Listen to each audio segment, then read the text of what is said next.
Hi, I'm Lance Lambert. Thanks for tuning in to the Vintage Vehicle Show.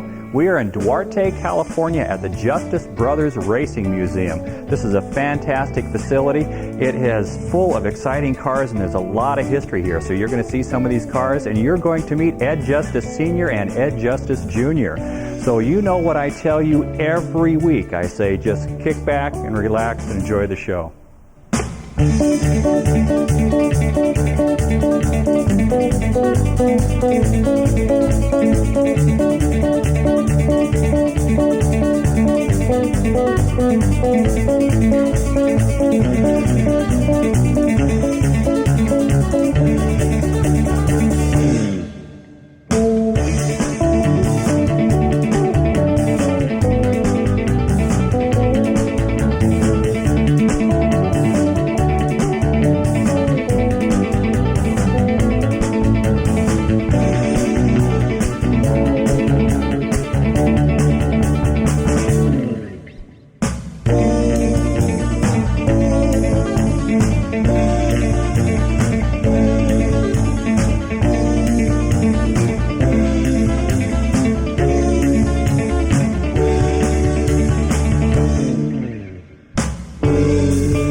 This fine gentleman standing next to me is Ed Justice Sr. Any of you old-time and a lot of you newer hot rodders, you know who this gentleman is. He is a mainstay. He's one of the heroes of hot rodding. Ed, it's great to have you on the show. Thank you, Lance. Thank you. Tell us a little bit about the history of you and your brother Zeke when you... Well, first we went into race cars, building race cars at Curtis Craft. And after we pretty much saturated the market there, we decided chemicals were coming in cars. You get a car dirty while you drive it, so our philosophy is why can't we clean it while you drive it? So we've developed a lot of products over the years to make your car drive it trouble-free, inexpensively.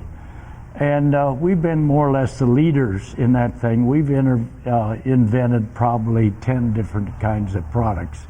When I retired, I turned the company over about 18 years ago to Ed Jr. And because he's been, ever since a little kid, all the races I've gone to in and around the world, Ed's got a good background on who's who in auto racing and does a good job interviewing them and you know, hooking them up to Justice Brothers. What was the very first car that you built? We built a little midget, a front-wheel drive in Kansas. And we thought we wanted to be race drivers. I went to 15th Street Speedway one night after we built this little midget. And the first midget we had a Whippet engine in it. And we thought we were pretty hot until we saw an Offenhauser, a Miller that was cut in half. And when the guy threw dirt clear over the grandstands, my brother looked at me and he says, "This is no place for our car." And boy. So we came to California because we read about these guys out here that was building midgets. And in 1932, 33, 34, midgets were starting. California was lucky because the attraction of race cars brought America's best to the West Coast. Well, speaking of America's best, you have a couple of pretty famous midget cars in here. Can we take a look at those? Yes. All right. We'd be glad to show them to you. Ed, this is exciting. You say this is the very first car that Frank Curtis built of anything, any cars? This is the first one. This is the first race car Frank built. He hadn't built any Indy cars, any midgets. The Charlie Allen car was the most famous midget. Frank built it for $640, and he really lost his shirt on it. That was without an engine, and when they put an engine in it, this car became famous. It just was so beautiful the way it was shaped and such design. Frank, it just, whenever you mention the Charlie Allen car, racers know, oh, you've got the Charlie Allen car. And that first motor was what? The first engine was? Hoffy. I understand that a big piece of history on this car is that this is the car that Mickey Rooney drove in the big wheel. Not a car like this, not a prop. This is the car. This is the car that Mickey Rooney drove. Because the photo is Mickey sitting in the cockpit driving this car. Now we have several cars in our collection. We have the Clark Gable car, the Mickey Rooney car. We've got several that have been in movies. So we have the Sylvester Stallone, those two cars. Well, let's take a walk and see which movie star car we run into. Okay. All right. All right, good.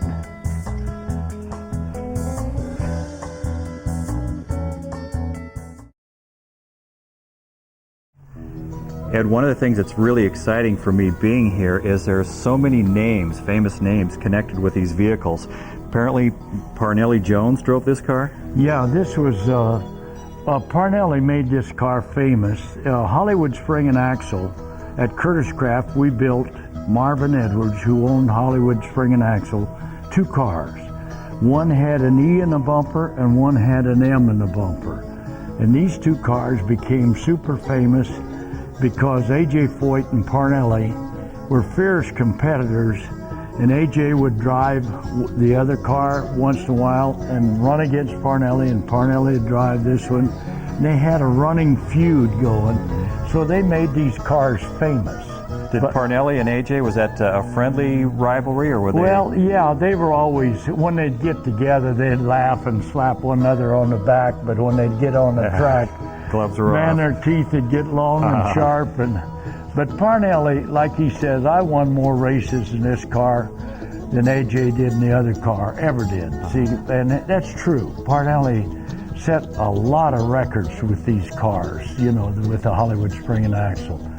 So when he comes by here quite frequently, he likes our museum because he says, Ed, I can bring friends 5 days a week, 8 to 5, and I don't have to call. I can just go for lunch and say, let's go by Justice Brothers and let's look at the cars.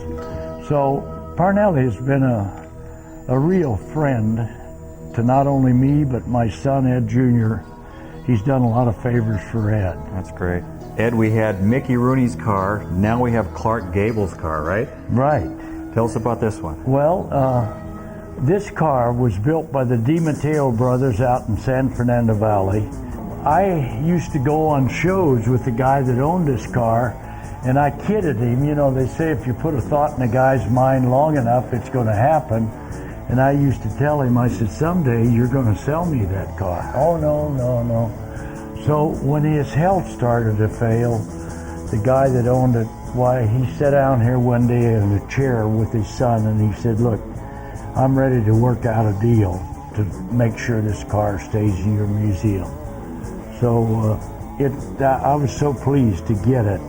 It's set right here for the last 10 years. And you mentioned that this car was driven in the film. Tell us about the 1950 Indianapolis race. Well, to please the lady, I always wanted to pick up the ones that the public would love to see with interest.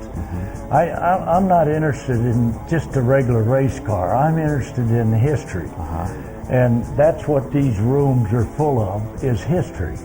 And when I'm gone, Ed Jr., he knows these cars better than I do, because he's grown up and heard all the stories, read all the books, and I feel it's in good hands. It's going to be carried on.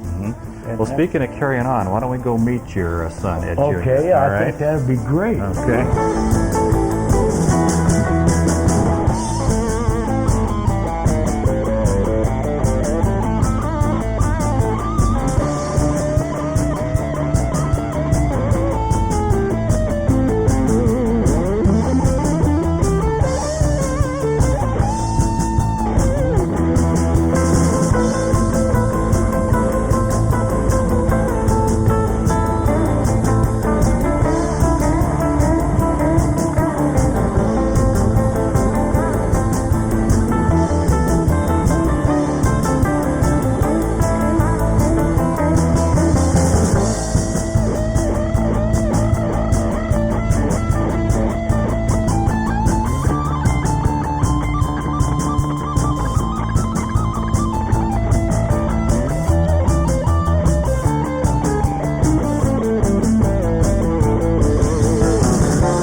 Well, Ed Sr., thank you very much. That's interesting stuff you shared with us. And who's this character right here? Well, this is my son, Ed Jr. He's the president of our company. He's been running his place for the last 15, 17 years. So you signed his paychecks for years, and now he's signing your paychecks? Now he's signing mine. Yeah. You guys go ahead. Okay. Thanks, Ed Sr. Ed Jr., how you doing? Nice to see you. Nice to see you. What a fantastic place you have here. Well, it's a lot of fun. Yeah. You know, it's funny, though, when you work around it every day, you sort of walk by it and you don't even think about it after a while. And you suddenly, every once in a while, stop, look around, and go, does it get any better? Yeah, like a day like today with you. That's when great. we really Thank get you. a chance to stop and look at it. Thank you. This car, the place is full of slick, finished, wonderful, gorgeous cars, but I love this one. This is fantastic. What's the history on this? Well, you're not alone. I love this one, too, and about everybody that sees this car feels the same way. Painted with a spray can, you know, the way you used to paint a hot rod.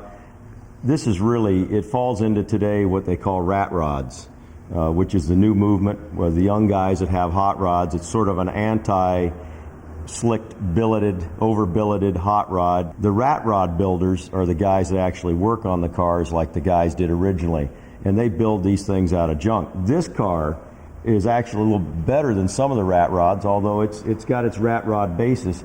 It was originally a coupe, and the top was chopped off, and it was ran for years as a roadster in the actual racing series with the Roadsters.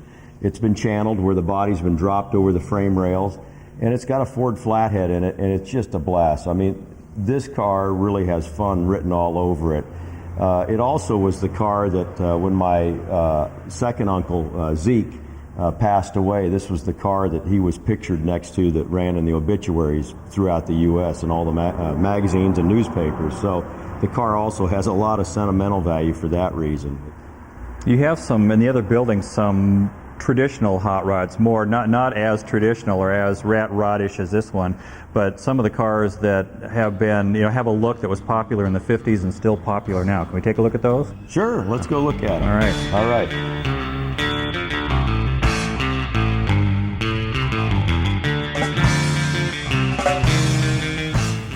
Ed, we had a lot of tradition in the other building with the car that was over there, but this is a lot of tradition right here. Yeah, this is the real deal. This is a 1927 Ford Track Roadster built on a sprint car frame. This was a dangerous form of racing in its day. A lot of the big-time drivers back in the earlier era drove cars like this. Troy Ruttman, 52 Indy winner. Parnelli Jones, 63 Indy winner, drove track roadsters and jalopies. And you know, you had to be a man to drive one of these. This was really on dirt tracks, rough racing. You got on your head, you'd probably die. They didn't really, a lot of them have roll cages that were worthwhile. This was always typically below the driver's head. It was to protect the car, you know, because you don't want the car to get hurt. And the driver was, you know, if you're a man, you don't need a roll cage. Yeah, that's you right. Take it like a man. Yeah. Next driver, please. Right, exactly right. And it's a fun car to drive, and actually could be licensed for the street. It's really again, it's an attention getter if you take it to a hot rod show, because the guys who know recognize as this being the real deal. It's not something that we just sort of whipped up out of modern parts, not knocking those cars, because, you know, that just makes hot rodding that much bigger. But, you know, this is a touchstone. This is going back to the roots. Well, speaking of fun cars, there's something over here I want to take a look at. Sure, let's look at it.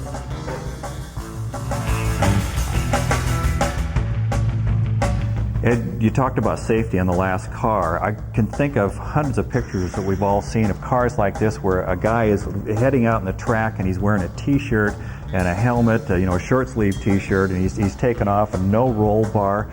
It just amazes me that they were so not conscious of safety back then.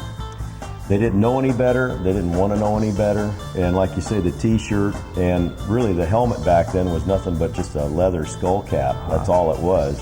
It was sort of to keep their hair clean, I think, more than to protect anything. And you picture the tracks that they ran on back then had lots of big rocks on them. And if you've ever driven in a dirt car, and I've had a chance to drive a few of them, and you're behind somebody, I mean, you are getting rocks thrown at you. It feels like everybody in the grandstand's trying to hit you. What's the particular history of this car? Well, this is a 1939 Dreyer sprint car. Floyd Pop Dreyer was a famous motorcycle racer with both Harley and Indian, won some championships, and he later then went into building race cars.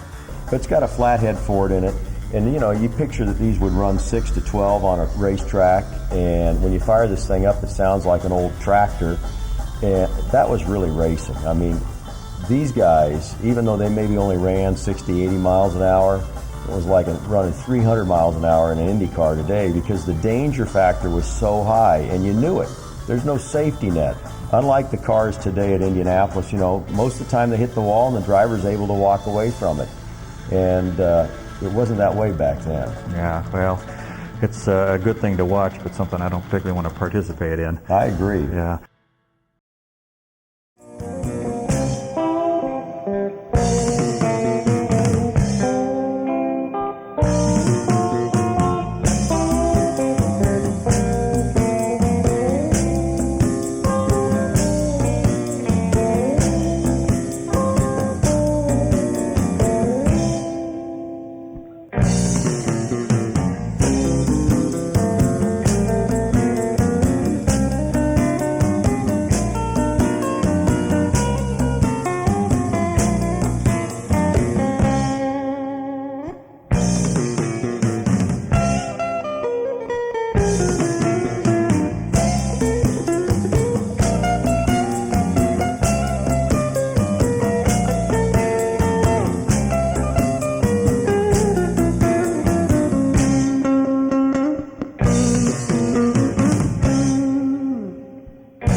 lots of race cars in your collection, but a lot of fun cars too. This looks like something that you'd be driving in the California sun in. This is similar to that rat rod type car that we saw over there, only this one's done really nice, and it's very fast because it's got a modern motor in it. It'll smoke the tires in any gear that you run it in. In fact, when it shifts, it's got an automatic in it. When it shifts, the car sets sideways due to the torque. It's a real ride, let me tell you. But what's neat about this car, I've driven it a lot on the street, and being an open roadster, people roll up next to you in a car, and they roll their window down, they go, "What is that?" And they're giving you a thumbs up, and it's just really a lot of fun to drive this car. This car won at the Grand National Roadster Show in 2000, and it's won at the Road King Show and also Blackie Jujian's Fresno Autorama. But it's got the cool look, the white interior with the yellow piping, and it's got a lot of Moon Eyes stuff on it. Our good friends down at Moon Eyes, Chico and the group down there, were involved with the fellow who built this car, and it's got mufflers. Even though it looks like it has straight pipes on the car, it's got mufflers, and it's a decent sound. It's not a ridiculously loud car. It's legally the right decibel amount, but it's just a blast. It's got this Duval windshield on it, which is the split laid back windshield, which was influenced by boating. Mm-hmm. It's where they got this idea from originally. And you don't find track roadsters for the most part with these Duval windshields. So there are some things on it that are really neat about it. And of course, for a lot of people who don't know, a track roadster on the street is signified by the race car nose on it. And this also in, I think it was 2000, 2001, was one of the 100 best cars in Rod and Custom magazine. And it was one of only 2 track roadsters that were listed on that list. That's quite an honor. Yeah, it really is. And the car is really beautifully done. It's got 2 radiators so you can drive in the slow-speed cruising traffic. It's got one back here in the trunk and one up front. You can turn on the second radiator so you can do the slow-speed Friday night cruising around town, and the car's not going to overheat. So it's really a practical car.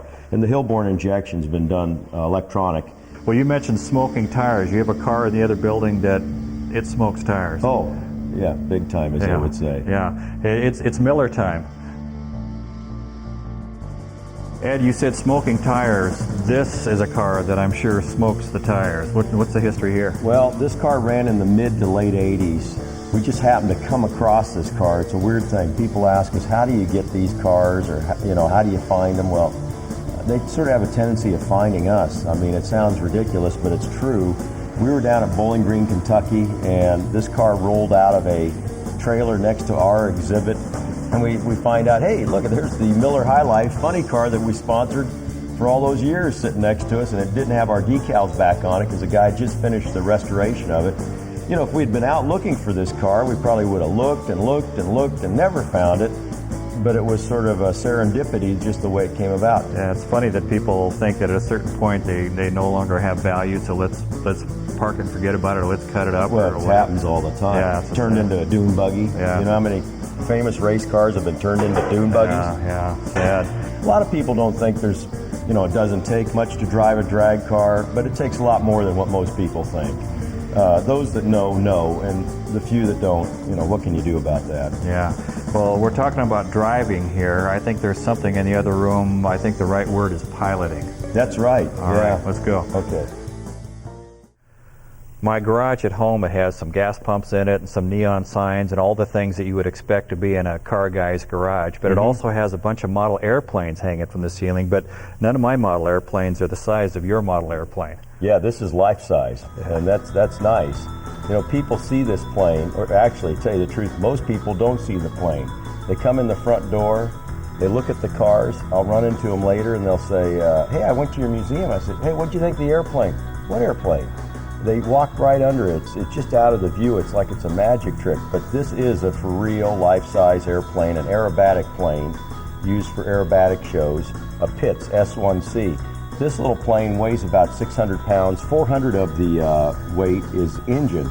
So that means the airframe and the wings are only 200 pounds, which is pretty amazing considering that they say that this plane will go up to 9 Gs, which is far more than what you or I can take. I mean, we'll black out way before then, I guess. It's flown, or the plane was flown, by a fellow by the name of Captain Jeff Zemke, who's a F-16 pilot for the U.S. military, the Air Force. And he liked this airplane because he could do things in this airplane that you can't do in a fighter jet. They're just not as maneuverable as a little airplane like this. The plane is really, it's quite a deal. It's very historic. They're known as like the Porsche or Ferrari of airplanes. I noticed on the side it has the Justice Brothers emblem sticker on it, and I'll bet it has Justice Brothers products in it and everything else in your buildings here. It's mandatory. Yeah. You just don't allow anything in there without it.